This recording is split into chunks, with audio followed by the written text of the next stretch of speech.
محترم سامعین، آیات مبارکہ تلاوت کی ہے۔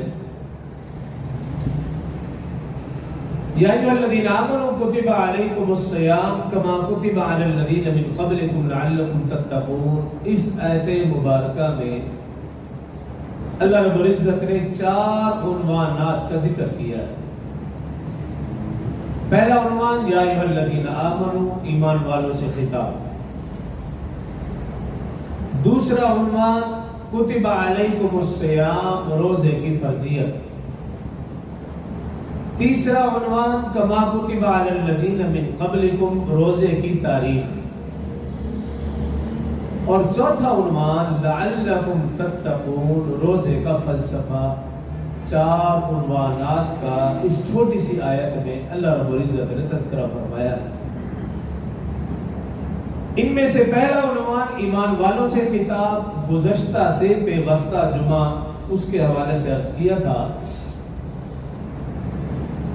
کہ ہمارے پاس سب سے بڑی دولت، سب سے بڑی نعمت وہ ایمان کی ہے۔ اس سے بڑی دولت، بڑی نعمت کوئی ہو ہی نہیں سکتی۔ اور ہمیں بھی سب سے زیادہ فخر جس چیز پر ہونا چاہیے، ایمان۔ کنبہ، قبیلہ، برادری، رشتہ داری، عہدہ اور منصب یہ قابل فخر نہیں ہے۔ وَقَبَائِلَ لِتَعَارَفُوا، یہ تو صرف پہچان کی غرض ہے۔ یہی وجہ کہ اللہ رب العزت نے جب بھی ایمان والوں کو قرآن میں خطاب فرمایا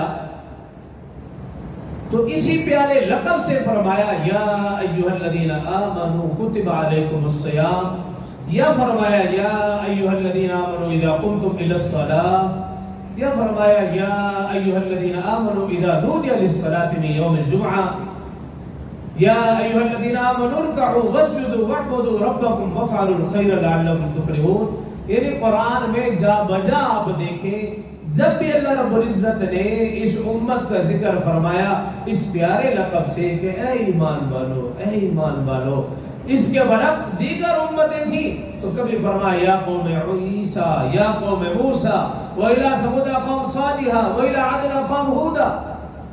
لیکن اس امت کے لیے اللہ رب العزت نے جس لقب کا انتخاب فرمایا وہ ہے یا ایھا الذین آمنوا، یعنی انتہائی پیارا لفظ ہے۔ 70 ماؤں کی محبت سے زیادہ محبت اس لفظ کے اندر چھپی ہوئی ہے جب اللہ ایمان والوں سے فرماتے ہیں یا ایھا الذین آمنوا۔ ایسا زبردست انتخاب ہے۔ تو یہ پہلی چیز ہے۔ اور دوسری چیز کتب علیکم الصیام، روزے کی فرضیت۔ مختصر کر کے اپنے موضوع کی طرف آؤں گا۔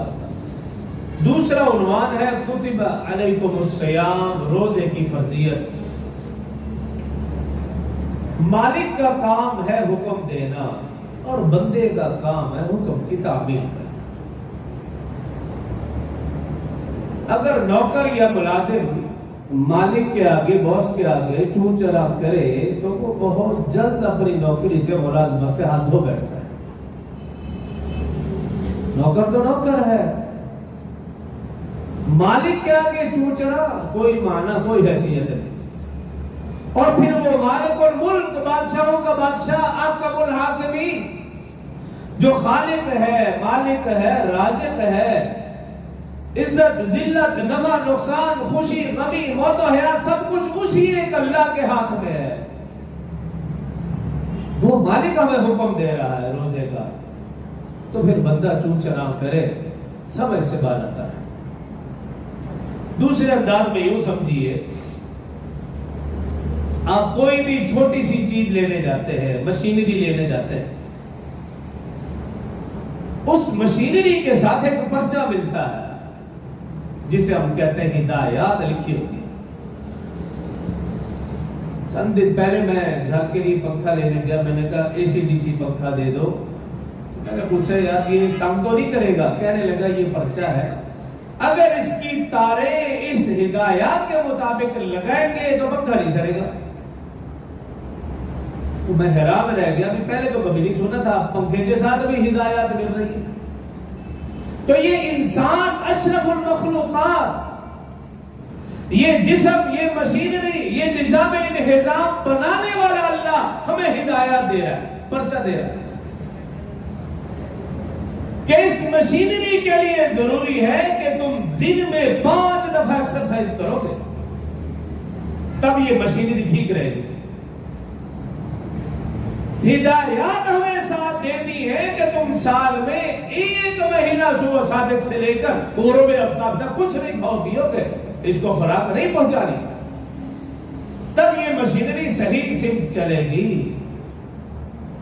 ہدایات جاری فرما دی اللہ رب العزت نے کہ سال میں 1 دفعہ تم نے اپنے رزق حلال میں سے اللہ کی راہ میں خرچ کریں گے، مال خرچ کریں گے غریبوں کے اوپر، رشتہ داروں کے اوپر، مستحقین کے اوپر، لیکن تمہارا یہ جسم ٹھیک رہے گا، اس کو کوئی بیماری نہیں لگے گی۔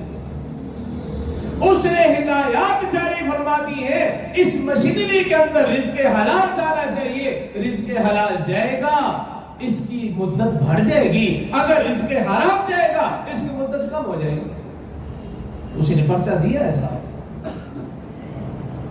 اب اگر اس مالک کے، اس مشینری بنانے والے کو، خالق و مالک کی ہدایات کے مطابق ہم زندگی گزاریں گے تو عمر لمبی بھی ہوگی، اللہ صحت والی زندگی بھی نصیب فرمائیں گے، اعمال صالحہ کی بھی توفیق ہوگی۔ اگر اس ہدایات کے مطابق نہیں تو پھر یہ جسم بہت جلد نکارہ ہو جائے گا، دنیا میں بھی تباہی بربادی، آخرت میں بھی تباہی بربادی۔